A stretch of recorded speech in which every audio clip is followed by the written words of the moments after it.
Mayong adlaw katawhan sa Dios sa Archdiocese sa Osamis.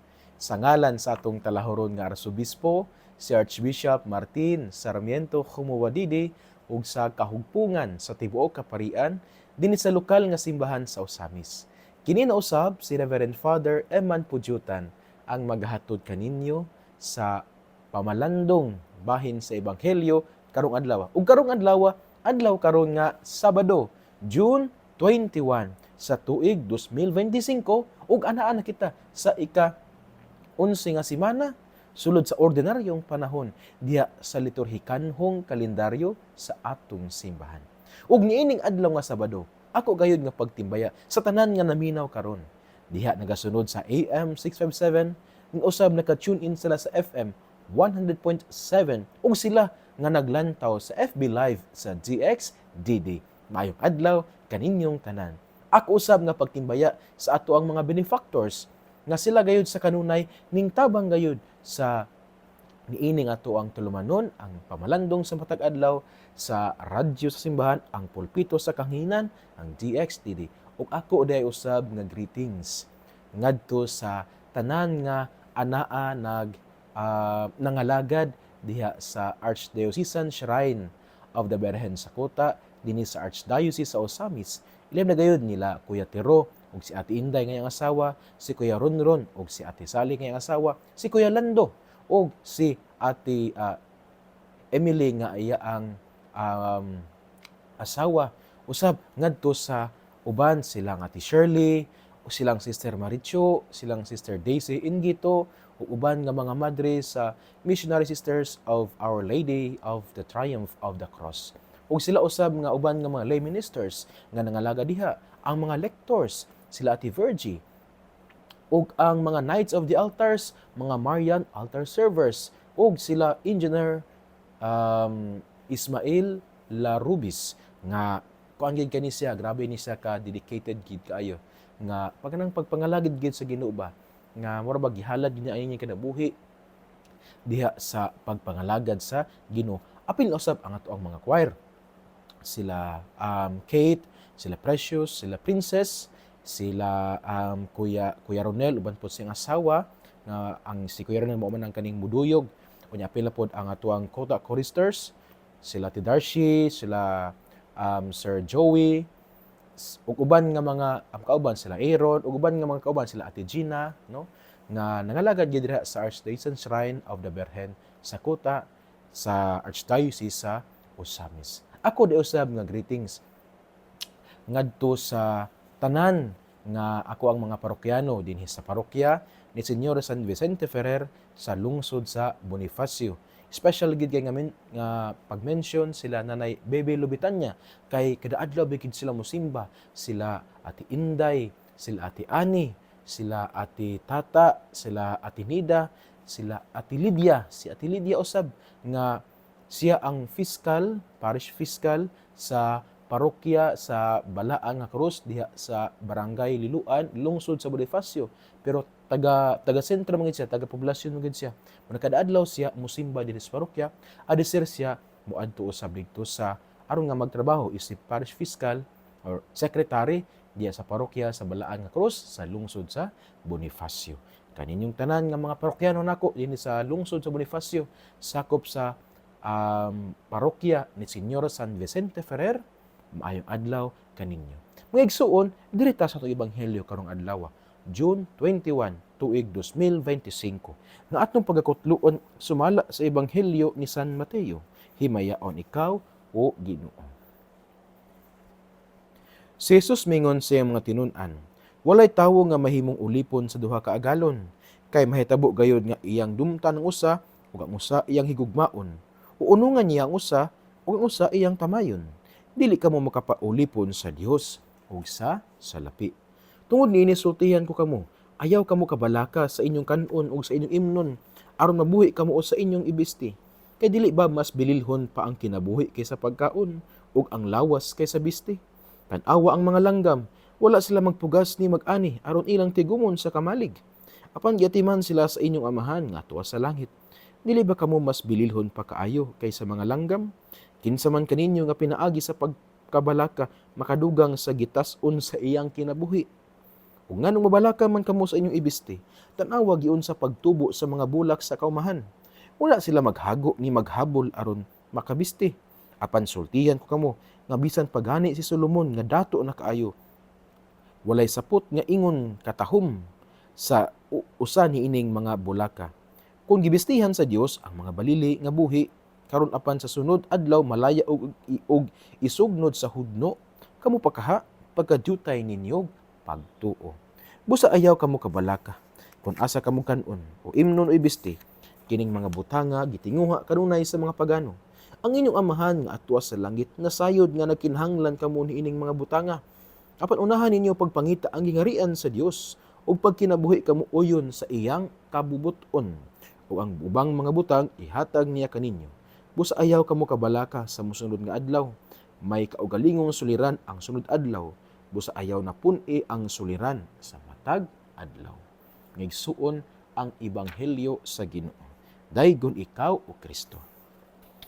Ngigsuon ning adlaw nga Sabado, June 21 sa tuig 2025, ang atong ebanghelyo atong gikutlo.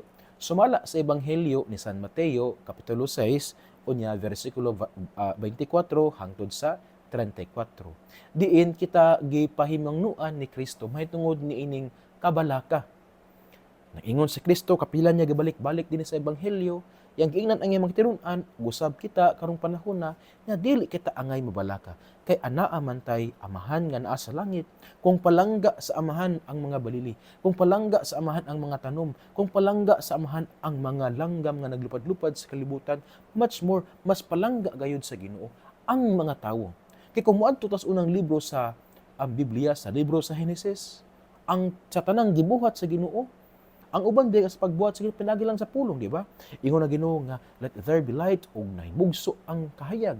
Let there be kanang plants ug nahimugso ang mga tanom. Ingon na Ginoo nga nga let there be animals nga makalangoy dias dagat ug nahimugso kining mga manghayop nga makalangoy sa dagat. Pero sa pagbuhat sa Dios sa tawo, wala man bisa miingon ang Dios nga let there be man. Wala biya unsa sa Ginoo. Let us create man after our own likeness and image. Og naagi personal touch ang tawo kay nagkuha magid siya og lapok og clay, gihulma niya isip tawo. So sa ato pa mga igsuon sa tanang binuhat sa Dios, ang tawo espesyal kaayo. Kay man was created by God through His personal touch. Gidescribe ba ang Ginoo nga mura og tawo bitaw nga naay kamot nga naghulma ug murag naibaba nga nagtayhop sa ilong sa mga tawo. Tungod kay ang tawo espesyal kaayo nga binuhat sa Ginoo. Beside, ang tawo usab was created or is created in the image and likeness of God. Mao na nga kung ang palangga sa Ginoo ang mga tanom, ang mga hayop, ang mga langgang nga naglupad-lupad sa kalibutan, mas palangga gayud sa tawo. Gayud sa Ginoo ang tawo. Busa miingon si Kristo, ayaw kabalaka kay ang Dios, ang atong amahan, ang atong Dios nga anaa sa langit, palangga pud ta niya. Og dili kita niya pasagdan diya sa atong mga suliran sa kinabuhi. Pero akong klarohon mga igsoon kada ni Kristo, kay gingon man gud dinhi sa ebanghelyo, ayaw kamo kabalakaon sa inyong kanon, ayaw kamo kabalakaon sa inyong ibiste. Kini ba nagpasabot nga kana bitawng gitolerate ni Kristo nga kita dili na ta maningkamot? Kay miingon diri sa ebanghelyo ayaw kamo kabalaka sa inyong kanon, ayaw kamo kabalaka sa inyong biste. Basin ba og naa kanato nga mo interpret niini nga dili na ko manarbaho, dili na ko maningkamot. Anyway, miingon man si Kristo sa ebanghelyo sumala ni San Mateo kapitulo 6 versikulo 24 hangtod sa 34 nga nag-ingon man si Kristo ayaw kamo kabalaka sa inyong pagkaon, ayaw kamo kabalaka sa inyong ibiste. So dili na ko maningkamot, kaya dili na ko mabalaka, ingon si Kristo. Oops, mga igsoon ko na ni Kristo. Dili ka na mo'y pasabot ni Kristo. Ang ipasabot ni Kristo, nga dili kita mabalaka sa tong kanon, dili kita mabalaka sa tong biste, wala kini nagpasabot, nga dili na ta maningkamot sa atong kinabuhi. Wala kini nagpasabot, nga dili na ta manarbaho. Wala kini nagpasabot, nga dili na ta musakripisyo. Wala kini nagpasabot, nga dili na ta kana bitawng mo sacrifice mo trabaho maningkamot sa tong kinabuhi. Kay dili man kana ang pasabot sa Ginoo. Sa pag-ingon ni Kristo nga dili na kita angay o dili kita angay mabalaka sa atong kanon, dili kita angay mobalaka sa tong bisti. Ang gipasabot ni Kristo mao nga dili unta kita maulipon ni ining mga butanga nga daw ang atong pang-adlaw-adlaw kinabuhi taman ra sa unsay tong kanon, taman ra sa unsay ato ang ibisti, taman ra sa kalibutanong mga butang. Maunang kabantay mo sa ebanghelyo karong adlaw. Unsay opening nga paragraph or idea nga gihatag sa ebanghelyo karong adlaw? Unsa man? Sa paghatag sa ebanghelyo, wala man mo diretso ang ebanghelyo nga ayaw kamo kabalaka wala. Unsa may opening nga idea? Akong balikon, ingon sa ebanghelyo nga ingon si Kristo sa ngadto sa iyang mga tinun-an og diri usab kanato nga dili kita pwedeng maulipon sa Dios ug sa salapi.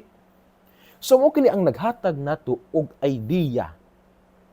Kada bitong kung mag-analyze bitaw ta og kanang story or paragraph, di ba naman ay kanang method or design nga ang main theme sa maong paragraph or sa maong thought is placed at the beginning of the paragraph.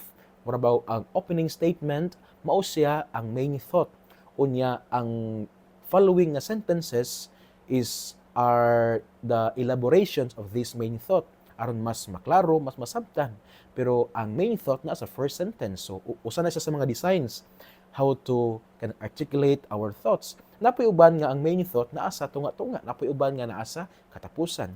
Pero atong ebanghelyo karong adlaw, ang main theme or ang giya niini mao gayud ang opening paragraph nga nag-ingon nga dili pwede ang tawo maulipon sa Dios ug sa salapi.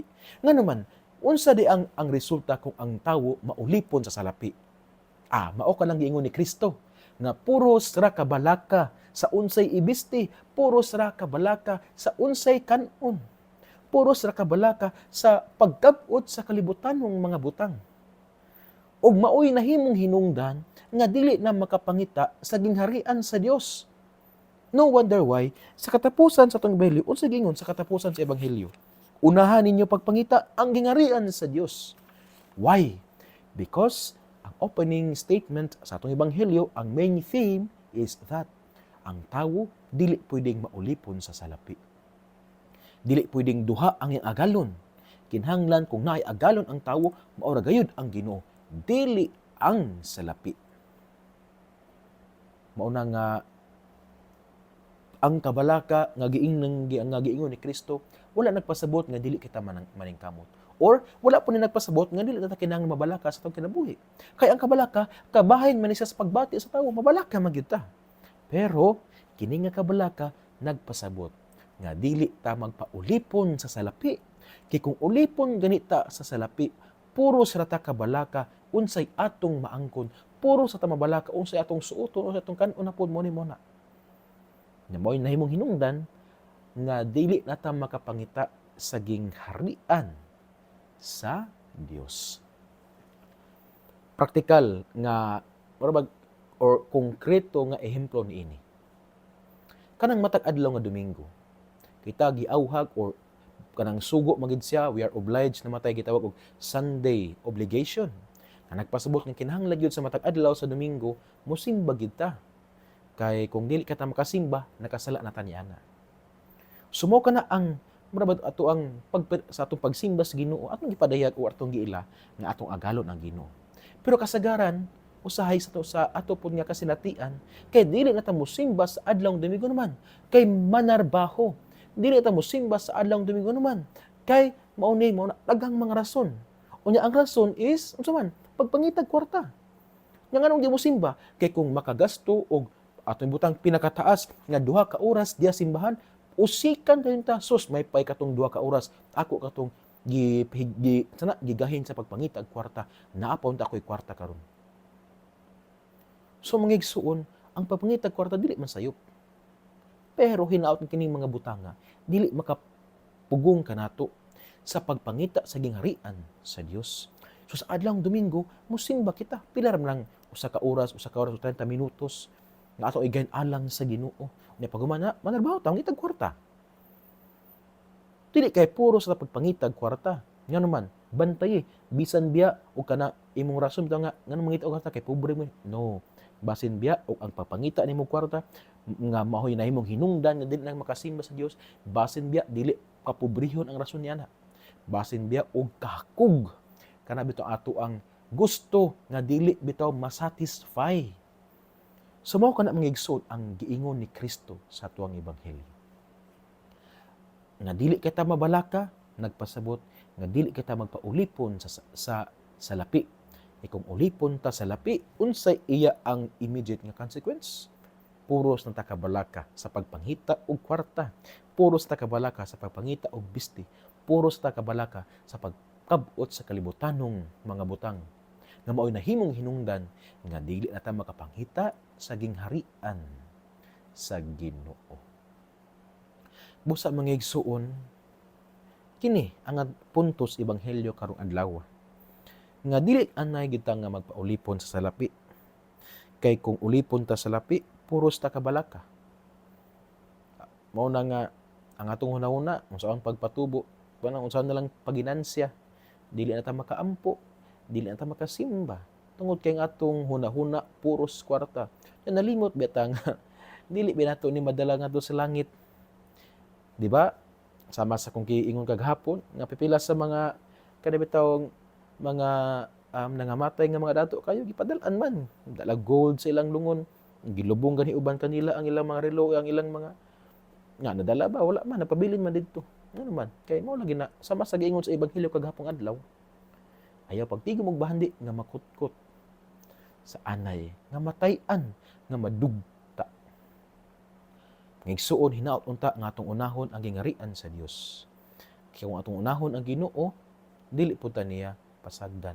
The more that we seek God, the more blessings will overflow dinhi sa atong kinabuhi. Kay ang tawo nga unahon ang pagpangita sa Ginoo, ang tawo nga unahon pagbuhat ang kabubuton sa Dios. Tawo nga panalanginan. Ug usa sa panalangin sa tawo nga nangita kanunay sa Ginoo, ug usa sa mga panalangin sa tawo nga giuna ang pagpangita sa gingharian sa Dios, mao gayud ang contentment, satisfaction sa unsa iyang makab-ot sa iyang kinabuhi. Kung ulipon tas kay kung mga igsoon, kung ulipon ta sa lapi, dili kita masatisfy. Sige tag pangita og kwarta. Bisan pa og daghan na ta og kwarta, moingon gyapon ta kulang pa ko og kwarta. Bisan pa og gahigda na ta og kwarta, bisan pa og atong ang atong bitong palibot gidingdingan og kwarta. Kung kita ulipon sa salapi, moingon gyud ta kulang ang akong kwarta. Pero ang tao gani nga bisag ana sa jutay nga salapi, pero iyang giuna permente kanunay ang Ginoo, kining jutay nga salapi moingon gyud siya, this is more than enough. Why? Kay naaman kanako ang Ginoo, giuna man nako ang Ginoo. Ngigsuon usbon nako dili man daotan ang mangita og kwarta. Tungod kay kini kabahin man siya sa pagpaningkamot. Dili man pod ingon nga daotan nga mabalaka. Kay part man sa pagbati sa tawo. Dili pod daotan ang manarbaho.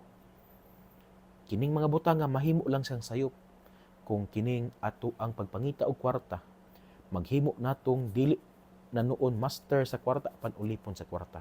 Kining pagpangita atong trabaho pagpaningkamot nato ug kini magpugong kanato sa pagduol sa Ginoo, kana sayop gyud na siya mga igsuon kudiya ni Kristo. Unahon nato kanunay ang Ginoo.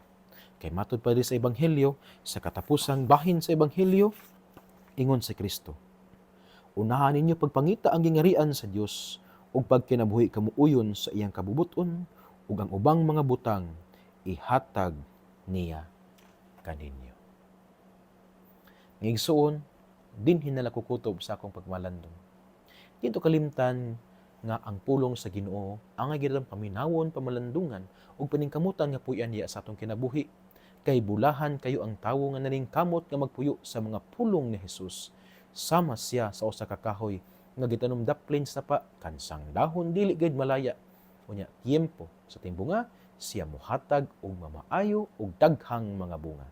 Ngigsuon, sa sunod na usab nga higayon, nga kita magkatapok, magmalandong huntos sa pulong sa Ginoo.